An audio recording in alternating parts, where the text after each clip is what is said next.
Students, आज अपन mathematical physics में next lecture करेंगे जिसका नाम है वाई ईटा व सिग्मा में संबंध, रिलेशन बिटवीन यंग मॉडुलस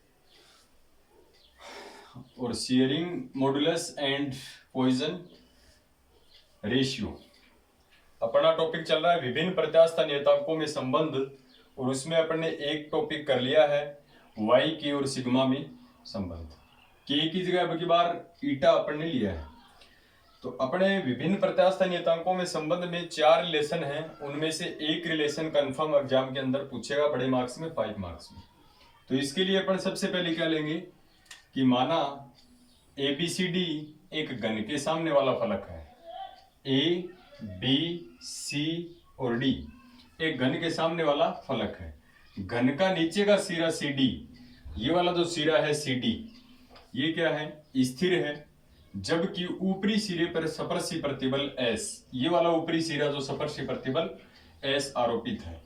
तो इसमें होगा क्या, इस प्रतिबल के कारण इसमें विकृति उत्पन्न होगी। जो विकृति उत्पन्न होगी वो कौन सी विकृति उत्पन्न होगी, अपरूपण विकृति उत्पन्न हो जाती है, यानी टेढ़ा हो जाएगा। अब A चला जाएगा A' पर, B कहाँ चला जाएगा, B' पर।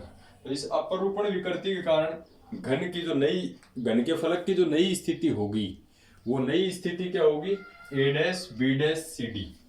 अब इसकी जो नई पोजीशन होगी वो क्या होगी, A', B', C और D। इस विकृति के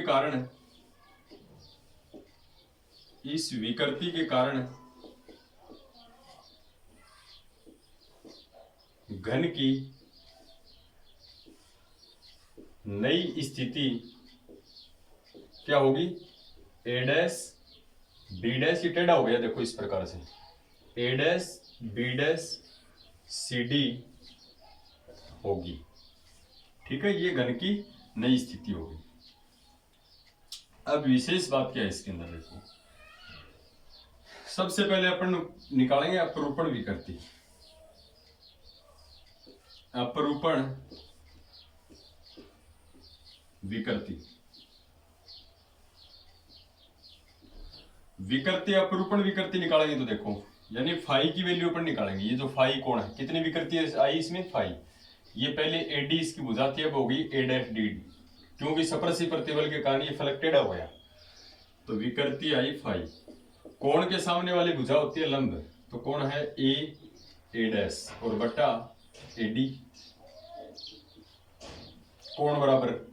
तो A' क्या है, डेल L, कितना विस्थापन हुआ, डेल L, और अपॉन AD भुजा की लंबाई क्या है, L, क्योंकि घन की प्रत्येक भुजा की लंबाई बराबर होती है, तो सभी भुजाएं क्या होंगी, L लंबाई की होंगी।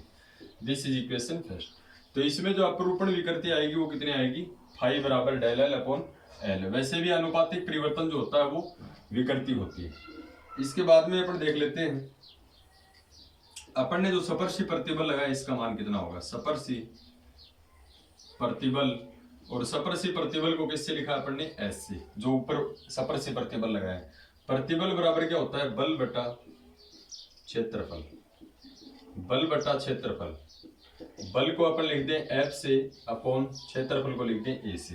कौन सा भी प्रतिबल हो हमेशा क्या होता है, F अपॉन A। A क्या है, इस फलक की क्षेत्रफल, और क्षेत्रफल क्या होगा, इसका लंबाई गुणा चौड़ाई, L गुणा L, यानी इसको अपन लिखते हैं F upon L square, equation number 2। क्योंकि क्षेत्रफल होता है लंबाई गुणा चौड़ाई। इस घन की भुजा की लंबाई L है और इसकी चौड़ाई भी कितनी है, L है, तो L इंटू L क्या हो गया, L स्क्वायर, और L स्क्वायर ये क्या है, इस फलक का क्षेत्रफल है। ठीक है, विकृति आ गई, प्रतिबल आ गया, तो अपन अपरूपण गुणांक ईटा, अपरूपण गुणांक ईटा निकालेंगे। अपरूपण गुणांक ईटा इक्वल्स टू, अब देखो प्रत्यास्थता के अंदर गुणांक जो होते हैं वो क्या होते हैं, प्रतिबल और विकृति का अनुपात होता है। तो ये क्या आ जाएगा, प्रतिबल बटा विकृति। प्रतिबल कितना है, S, और विकृति कितनी है, फाई, S और फाई। ठीक है, S की वैल्यू अपन लिख दें F अपॉन L स्क्वायर, और अपॉन में फाई है तो अपॉन फाई, इसको कहते हैं अपन इक्वेशन नंबर 3। तो 3 चीजें अपन ने इसमें से निकाल ली हैं। एक तो अपरूपण विकृति, एक अपरूपण ये सपर्शी प्रतिबल और एक अपरूपण गुणांक। इसके बाद में देखो, इसके बाद में इसमें क्या होगा कि सपर्शी प्रतिबल जो लगाया है अपन ने, इसमें देखो इस फलक की विकिरण क्या है। सपर्शी प्रतिबल लगाने से पहले इन तीनों इक्वेशन की अपने को जरूरत पड़ेगी। तो एक बार मैं इसको मिटा रहा हूं, ठीक है।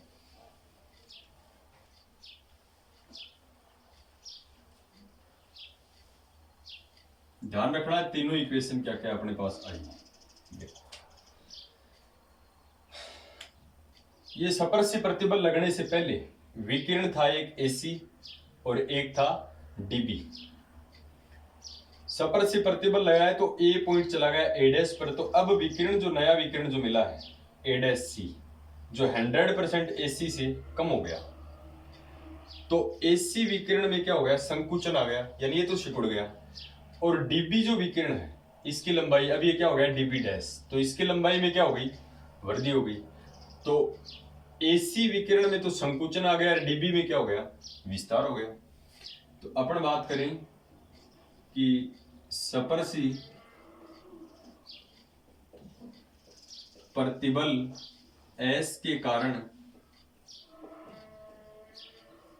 विकिरण, कौन सा विकिरण, एसी की बात कर लो, ये तो कम हो गया। देखो अभी हो गया ए डैश सी, डायग्राम में दिख रहा है आपको के कारण विकिरण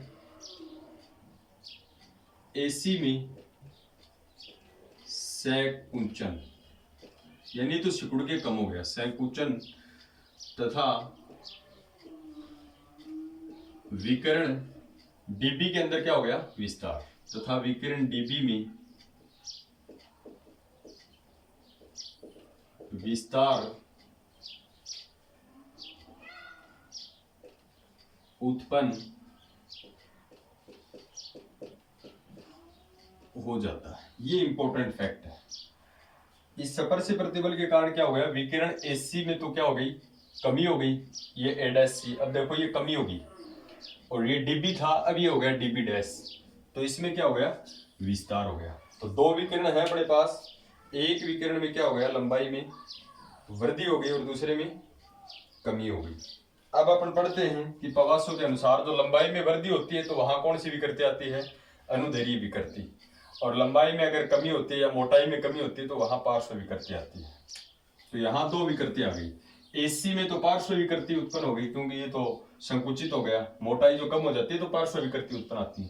लंबाई में वृद्धि होती है तो अनुदैर्घ्य विकृति उत्पन्न आती है। एक को अल्फा से लिखते हैं अपन, एक को क्या लिखते हैं, बीटा से लिखते हैं।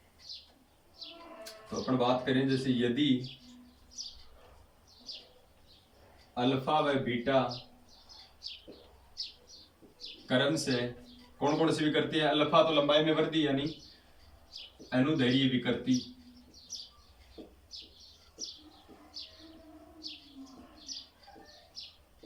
तथा बीटा क्या है, पार्श्व विकृति, तथा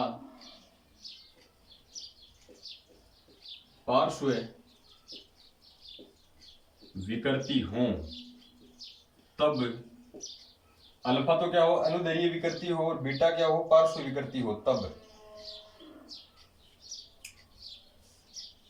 एस के कारण विकिरण डीबी में विस्तार,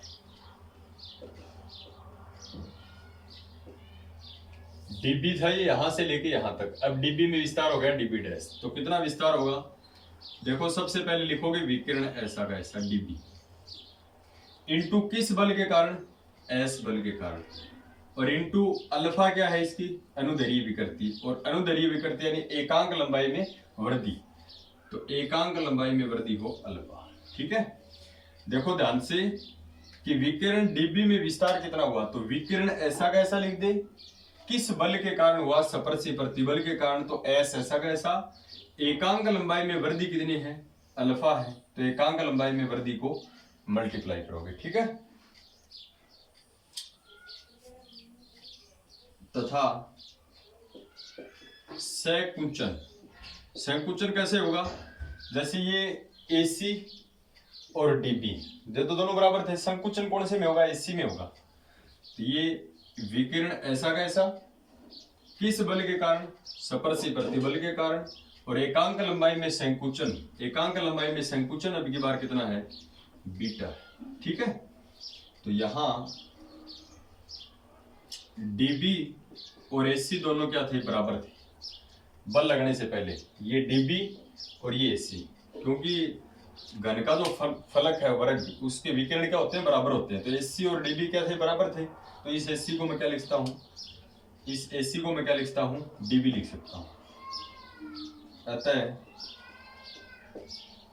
संकुचन, इसको AC को भी मैं DB ही लिख देता हूँ, तो DB into S into beta. संकुचन और विस्तार कैसे लिखा कोई, विकिरण ऐसा कैसा इंटू किस बल के कारण, यानी प्रतिबल S के कारण, और इंटू में एकांक लंबाई में वृद्धि अल्फा।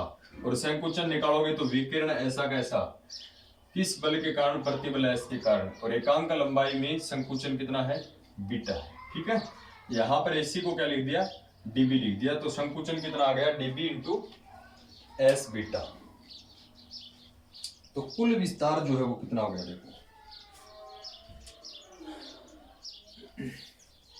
कुल विस्तार की अपन बात कर लेते हैं। अतः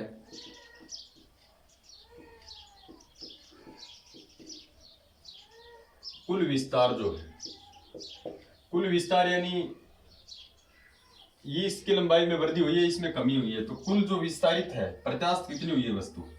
तो कुल विस्तार के लिए क्या करेंगे, इसको ऐड कर देंगे, विस्तार को और संकुचन को। तो ये ऐड करोगे तो DB और S दोनों में कॉमन आ रहे हैं, DB और S कॉमन आ रहे हैं, अंदर बचेंगे अल्फा प्लस बीटा। कुल विस्तार के लिए इसको और इसको अपन ने क्या किया, ऐड किया। तो DB दोनों में कॉमन, S दोनों में कॉमन, अंदर बचेगा अल्फा प्लस बीटा। इसको कह देता हूं मैं इक्वेशन नंबर 4। 3 अपने पहले हो चुकी थी। ठीक है, अब देखो अपन मैथमेटिकली विस्तार निकालेंगे इस डायग्राम से कि कितना विस्तार हुआ है, वो विस्तार अपने को निकालना है। और अपन जो मैथमेटिकली इसमें विस्तार निकालेंगे वो इस विस्तार से क्या करेंगे, उसकी तुलना कर देते हैं अपन।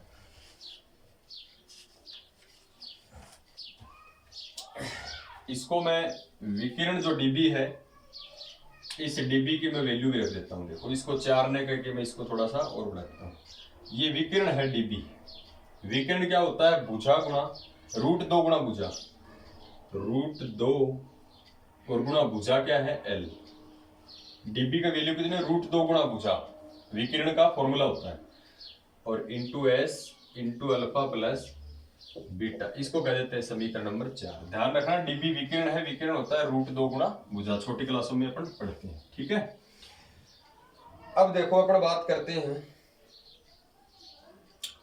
ये वाला जो त्रिभुज है BB' N क्या है, इसके ऊपर लंब डाला गया है जो 90 डिग्री का कोण बना रहा है। त्रिभुज BB' से, और विस्तार निकालना है। विस्तार कितना है, पहले देखो यहाँ B था ये, और B से यहाँ लंब डालोगे तो ये वाली साइड बराबर है। अलग विस्तार कौन है, NB'। तो NB' इसमें निकालना है। BB' अपने को दे रखा है, ये BB', ये डेल L है, तो ये भी कितना है, डेल L है। तो NB' और BB' इसका फॉर्मूला हो गया NB' और BB', ये हो गया आधार बटा कर्ण। आधार बटा कर्ण क्या होता है, कोस थीटा होता है। तो किसके बराबर हो गया, कोस थीटा। ठीक है, यार थीटा कितना है, देखो ये कोण 90 डिग्री का है। इस त्रिभुज में तीनों कोणों का योग कितना होता है, 180। तो ये कोण 45 डिग्री का, ये कोण 45 डिग्री का, ये 90। तो 90 45 और 45 180, तो ये थीटा है 45 डिग्री। तो यहां पर NB' की वैल्यू कितनी आएगी, BB' पर इंटू कोस, और थीटा कितना है 45 डिग्री। BB' को मैं डेल L लिख सकता हूं डायग्राम में, देखो। और कोस 45 की वैल्यू कितनी होती है, 1/√2, 1/2 या 1/√2। तो यहां से एन बी डैश बराबर बी डैश को मैं क्या लिखता हूं, डेल एल, और इसकी वैल्यू होती है 1/√2। तो फाइनली अपने पास क्या आ गया, डेल एल अपॉन √2। इसको दे दें इक्वेशन नंबर 5। तो मैथमेटिकली अपन ने विस्तार निकाला एन बी डैश। अब पता कैसे चले कि ये विस्तार है, क्योंकि यहाँ डी बी तो विकिरण है, इसमें विस्तार कितना आया, एन बी डैश, तो ये विस्तार है इतना, ये विस्तार अपन ने निकाली। तो ये फिजिकल इसका एक्सपेंशन है विस्तार, और ये मैथमेटिकली। तो दोनों विस्तार जो आए हैं इनका अपन क्या करें, कंपैरिजन करें, ठीक है। नाउ कंपेयरिंग इक्वेशन 4 एंड 5, समीकरण 4 व 5 की तुलना करने पर। ये कह रहा है विस्तार इतना है और ये कह रहा है विस्तार इतना है। तो समीकरण 4 और 5 के राइट साइड बराबर रख दें। तो इसका क्या है, √2 into L into S alpha plus beta बराबर इसका विस्तार कितना है, डेल एल अपॉन √2। देखो दोनों का आपने क्या किया है, कंपेयर किया है। इसके बाद में देखो अपन क्या लिखेंगे इसको,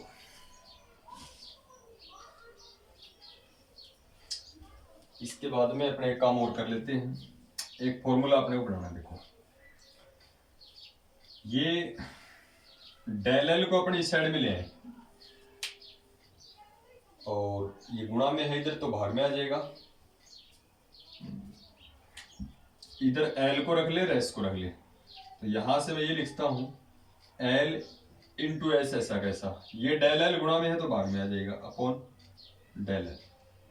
बाकी को इस साइड में लेके जाते हैं, तो ये √2 गुणा में है, इस साइड में जाएगा भाग में, तो √2 गुणा √2, तो अपॉन में तो आ गया 2, और ये अल्फा एस तो इधर रह गया अल्फा प्लस बीटा, और ये 1 अपॉन, ठीक है, ये आएगा ना एल इंटू एस यहाँ, और डेल एल आ गया भाग में, √2 भाग में चला जाएगा तो 2, और ये अल्फा प्लस बीटा भी क्या होगा, डिवाइड में चला जाएगा। अब देखो इसको क्या लिखता हूं,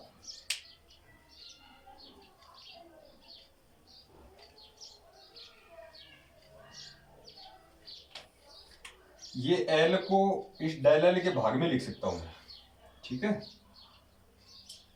तो इसको लिख देता हूं मैं S upon del L upon L, क्योंकि एल वापिस ऊपर चला जाएगा, तो इसको लिखता हूं मैं डेल एल अपॉन एल बराबर 1/2 अल्फा प्लस बीटा, ठीक है। डेल एल अपॉन एल लंबाई में परिवर्तन बटा प्रारंभिक लंबाई, डेल एल अपॉन एल अपरूपण विकृति, जिसको अपन क्या लिख दें फाई से, और निकाल भी चुके हैं अपन, क्योंकि कोण का निकाल के देख लो आप, फाई बराबर क्या होता है, डेल एल अपॉन एल इस त्रिभुज से। सो एस अपॉन फाई बराबर 1/2 अल्फा प्लस बीटा। एस क्या है, प्रतिबल, फाई क्या है, अपरूपण विकृति। प्रतिबल बटा अपरूपण विकृति समीकरण 3 में अपन अपरूपण गुणांक निकाल चुके हैं इसको, तो इसको ईटा लिख सकता हूं, तो इसको अपन लिख देंगे ईटा। इसको क्या लिखेंगे अपन, ईटा लिखेंगे। तो एस अपॉन फाई को अपन लिख देंगे ईटा, और ईटा बराबर 1/2, और अल्फा अपन यहां से कॉमन लेंगे, तो अल्फा को अपन कॉमन ले लेते हैं, अंदर बचेगा 1 प्लस बीटा अपॉन अल्फा, 1/अल्फा को अपन याद करो क्या लिखा था, यंग का प्रत्यास्थ गुणांक y,